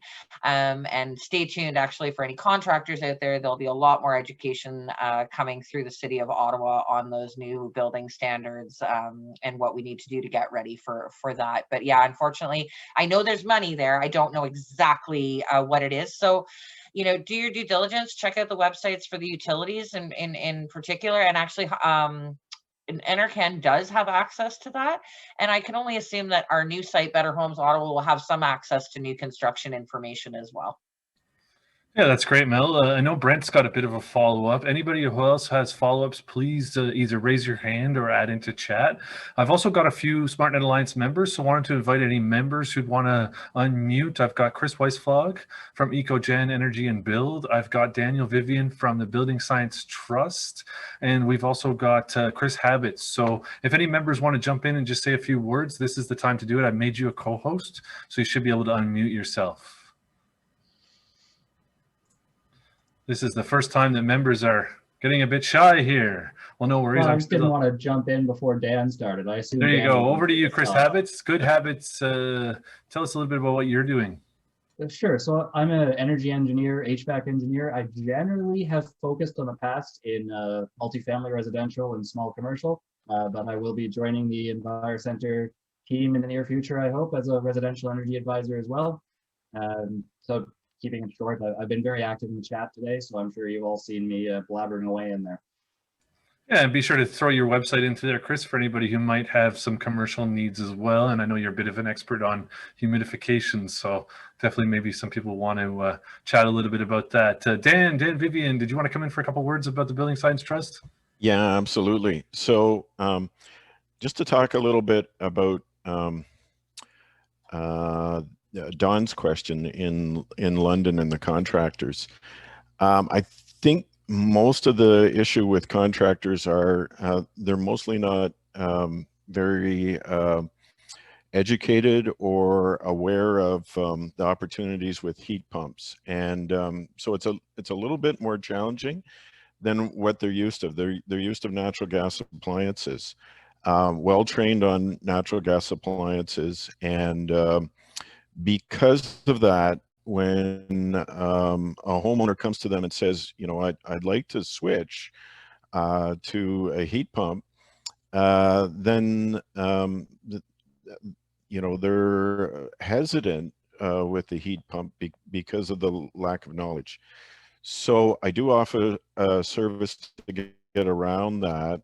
I do that, in fact, in conjunction with EnviroCentre in the Ottawa area. We do a net zero energy audit.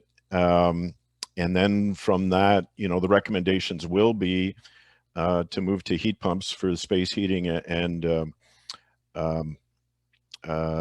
domestic hot water heating.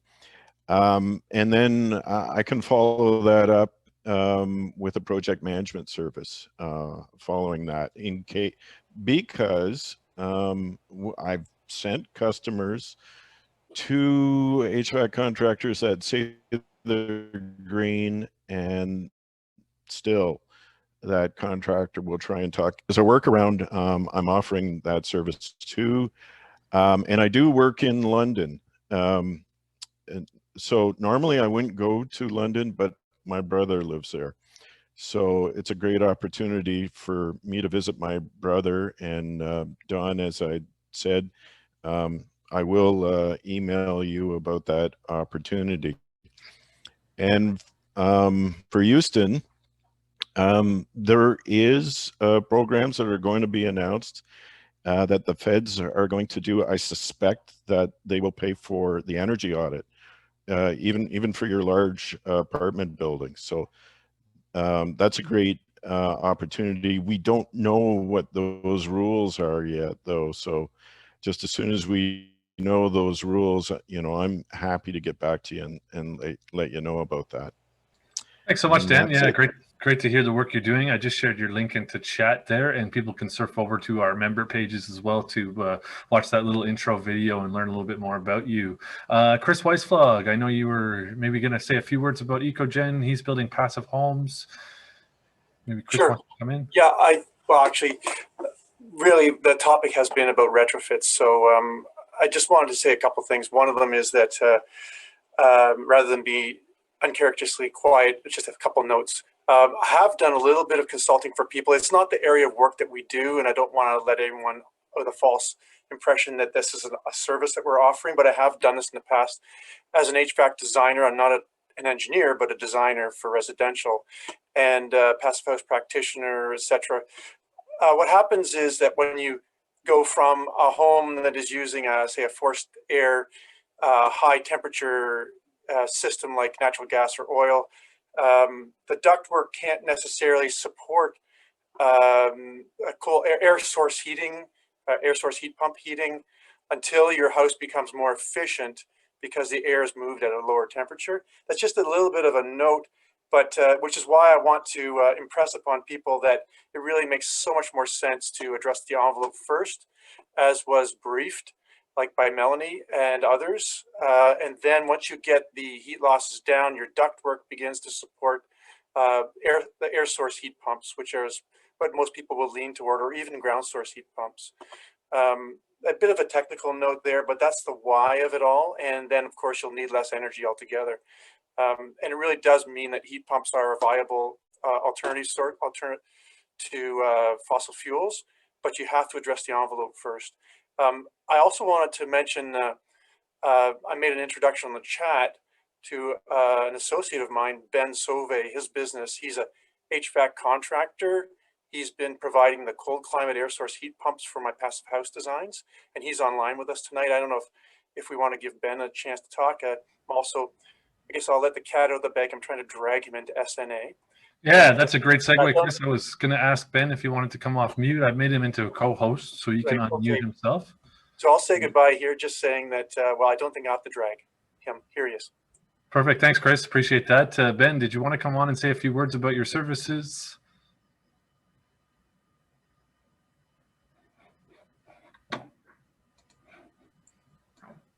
Hi.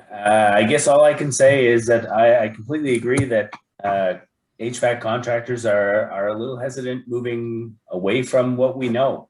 But yeah, the times are changing, and it's time to change.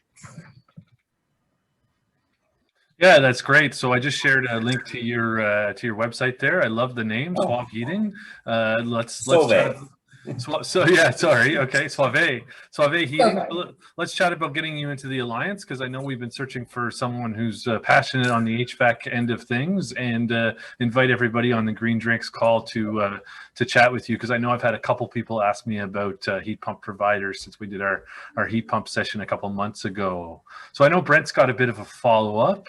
Why don't we unmute Brent and come on in with your follow-up there. Brent, anybody else who has a follow-up, just raise your hand or add into chat. Okay, thanks very much. This is a follow-up question from Melanie regarding the energy audit that you mentioned. We did have an audit done in June of 2020. This is for the Enbridge program. Now, did you say it would before December or after December 2020 was when the audit would be appropriate for retrofit or for the rebate? Yeah, for the Greener Homes program from the federal government, your assessment would have to be done after December 1st, 2020. Have you had your follow-up audit done through the Enbridge program to get access to any of those rebates? Yeah, that was all done. The Enbridge program work, Windows installation and other things was all done in 2020. So the follow-up was done last year as well. I was going to say, if the follow-up was done after December 1st, we may be able to do something with that. We could count that almost as your initial audit again. But yeah, now here's the good news. The audits are going to be rebated. So you're not out of pocket any money. If you have to get another audit, they'll be discounted. I believe, like they said free at first. What we've heard since then is it will be up to a certain amount. I expect it will be up to about $400. You'll be on the hook for the tax, the same as the Enbridge program. But I guess at this point, it's unfortunate that, but I mean, now you've gotten access to a certain amount of grant money, and now you're going to be able to look at something else. But the good news is that you are pretty low risk there, and that you'll get that money back, whether or not you go through. So as you know, through the Enbridge program, you have to get the follow-up audit to be eligible for the audit cost. I do not believe that is a requirement of the federal program. They will simply be reimbursing that initial audit because they want people to get the information. So because we're going to be doing another. Enbridge seems to have changed the program again, and we're going to be looking at changing some of our envelope, the external walls. So we'll be going through another audit. And I'm still confused about how this ties in with a solar. So from that'll be tied in with a federal rebate. Yeah. So again, we don't know 100%, but it does look like there's renewables, incentives for renewables through the federal program, and then absolutely through Better Homes Loan, there will be the opportunity to look at that. Okay, because that's what I was told would be retroactive, but we don't know. I guess it's not known for sure. Yeah, it's unfortunate. It's a whole bunch of hurry up and wait. Anybody who has been invited to those webinars from NRCan, well, it's a good way to spend an hour. I don't know about that. It's a whole lot of, we can't really tell you anything.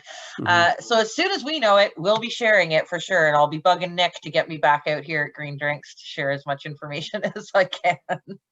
Okay, thanks very much. No problem, bro. Yeah, thanks, Brent. Really appreciate the interaction. If anybody else has any follow-up questions, this is the time to raise your hand. I can unmute you. Angela, I didn't know whether you wanted to say a few words about your involvement with EnviroCentre and all the good stuff you're doing over there at your B&B. I've gone ahead and made you co-host, so you will be able to unmute yourself if you did want to say a few words. No pressure, though. Anybody else have any other comments? Everybody's getting a bit tired, I guess, out there. Or saving it for our next one in a couple weeks for our energy audit webinar. I think that's going to be a great session, Nick, by what you've described. I think it's going to be really, really great. So I give very basic information about the energy audit. I know them in and out. I work with a lot of energy advisors, so I could go on, but I will leave it to the actual technical experts to tell you all about it.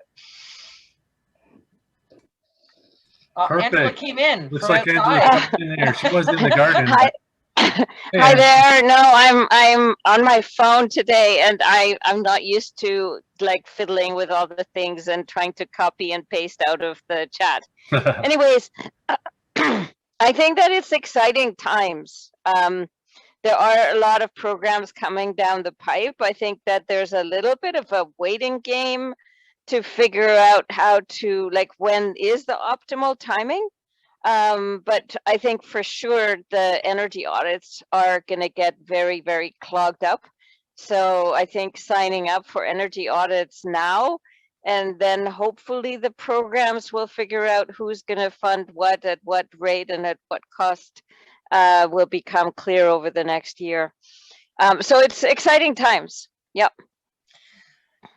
I can't say enough about that, Angela. As you know, I've been with EnviroCentre for some time. I've run a lot of these programs, but I actually have been so jazzed lately. Like, it's crazy. I just feel like all of those stars are aligning, and there's an actual movement towards this, and it's really, really exciting.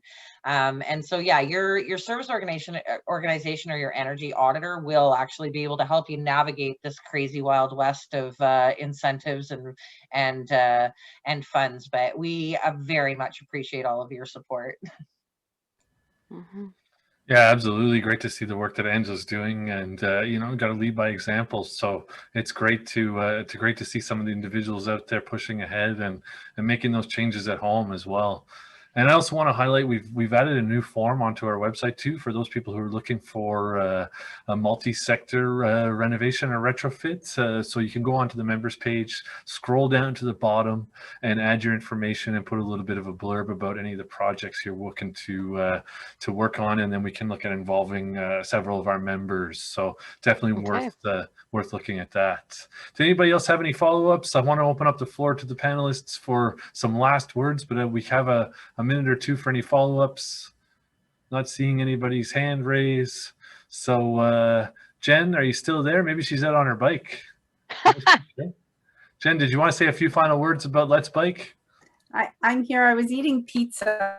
Nobody needs to see That's that. allowed. That's allowed. Yeah. So, I didn't want to be distracting or whatever. Anyways, no, it was really interesting. It's so fun actually for me to hear my colleagues present. It's not something I get to do very often. So that was great. Thanks, Mel and Evan.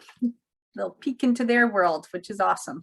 Yeah, if you ride a bike, join Let's Bike. If you know someone who rides a bike, tell them to join Let's Bike. We are really hoping to give this new campaign a good kickstart, and we know that it's just a ton of fun. And follow us on social media to be inspired and chat with other people about their love of biking in Ottawa. So I guess that's it for me. I kind of have the fun, lighthearted program this evening. So, there you go. Biking's always good, you know, and it all fits in, right? Yeah, You got to have I your do other retrofitted things at home, and then EnviroCentre, but biking's you kind leave of your my retrofitted favorite. home on your bike, and you go support the great businesses that are out there, right? I And sure do. I can that's it. fit $175 worth of groceries in my panniers, so and other things, but There you go. food and donuts and such. Yeah. Absolutely. Evan, a couple final words about the Ottawa Green Business. Excited for your day of recognition. Maybe you can give us a little bit of a teaser on that and what's coming down the pike for you guys. Yeah, so coming up on May 25th, I mean, the main things with the Day of Recognition are it's a great place to sort of get together and celebrate what people in the community are doing and network a little bit about what sort of businesses and workplaces are doing for sustainability, but it's also where we announce our awards. People will be coming up to accept them, talking a little bit about what they're doing personally. And then we also publish our annual report. So that's when you can look back on sort of the last year and what businesses have been up to, what projects they've taken on or completed and move forward with. And I would also just say in general, I think what Angela said is right. Like we're in an interesting time and we're really used to setting sort of 10-year targets with our businesses, and that lines up with 2030 right now, which is when we have a lot of targets at a municipal level, at a federal level. So don't rule out any business or workplace. If you're employed at a business or workplace as a staff member, you have a lot of power to influence sustainability there. As a customer or client of any business, you have some power there too to influence things. So talk to businesses that you frequent and talk to your own workplace if you're going in or talking to colleagues about sustainability and what you're doing. And our program is great. So by all means, connect with us, point people in our direction. But in general, just talk more about sustainability. Anytime you're interacting with workplaces and businesses, it's the best thing to do. And it's a great way to make sure that they know that it's something that both staff and customers really want, which is something that we know. And it's great to communicate that. Yeah, thanks so much, Evan. Looking forward to celebrating all the victories coming up. So appreciate you being here. So Mel, we'll open it up for some final words. I did have one last question to chat from Iona. She's wondering where to find more information on becoming a registered advisor. Are you advising people to email you? Is there a portal? Yeah, well, Chris said email Mel, but Chris knows how long it took me to get back to him. So that I advise you is not the best route. Info at EnviroCentre's website for sure. There's some information there. Your session, Nick, maybe we can get Scott to talk a little bit about the onboarding that we're doing at EnviroCentre for sure. It's a great career. I know so many of them and they're such amazing people, odd, quirky, but really great people who are passionate about the work that they do. And so, yeah, and Iona, seriously, if you do email info at EnviroCentre, it'll most likely be me that gets back to you. But if you email me directly, you'll get lost there in that inbox. So more to come on recruiting for energy advisors for sure. We did a session, Nick, you were at that a little while ago, and it went really well. And I'm happy to do another session on the actual onboarding and what you need to do to get started. Also, check out the NRCan website. It's actually got quite a bit of information with some study guides. So don't hesitate to go there. Like I say, she's a little dry, but it's packed full of information. So thank you, Nick. We really do appreciate the opportunity to steal this green drinks, and maybe we'll do it again sometime. And as Jen said, it is nice to hear from our colleagues and the great work that they're doing. Jen's never shy to share with us. We always know what she's up to, but no, I'm just teasing. It's really great to be able to talk about all of the different ways that you can engage on climate with our group. So thank you so much again for having us. Yeah, no, thanks so much. It's been a great session. Nice to hear about all the great work. Invite everybody to save the chat. You just have to click on the three buttons beside the file at the bottom right of your computer, and you can save chat there because there's a ton of great links that everybody's shared. Do any of the members or Joe want to say a couple words before we head out here? Now's the time to jump in. Still got close to 50 people on the call 2 hours in, so this is great. Everyone's engaged. Nick, I'd just like to thank Melanie and Jen and Evan for coming on today. Great information. We're all going down a common path here. It's good to hear what we're all doing, going in a common direction. And Nick, as always, you've done a great job of bringing this for everyone. And it's been a tremendous amount of information that's been shared. So thanks for your your good work as well. So, no, my thank yous to everyone that participated. It was great. Yeah, thanks so much, Joe. Glad you could be here. And yeah, just want to echo that. This is great. You know, it's amazing to still see 40 plus people on the call and engaged. I want to remind you there's lots going on in the sustainable community. As you heard during my green updates, we have our 2 weeks from now, we have our energy audit webinar at the same time. And then 2 weeks from then, we'll be talking about solar with some of our members. So you've pretty much got your Thursdays lined up. There's also an Eco Hack, City Eco Hack on June 3rd. So that's another Thursday. So really, you've got your Thursday programming for the next month or so for everybody who loves those webinars. And I know Raymond's going to be chatting at that. He'll be one of the speakers on that webinar. So stay tuned for that. So once again, thanks everybody. Really looking forward to seeing everybody out for our next one. Reminder to go check out our new member pages from that link and support our members where you can. And yeah, I just want to, and oh, Raymond's just highlighting the next EVCO meeting is May 31st. So thanks so much. Electric Vehicle Council of Ottawa, for those who are interested. And then June 3rd will be that accelerating EV. So they're a huge part of that, as well as the retrofit. I think it all fits together. So once again, I want to thank everybody for sticking around. It's been a great Green Drinks, and we'll hope to see you in a couple of weeks when we fire things back up again for our energy audit webinar. Have yourself a great night, everybody. Thank you. Bye-bye.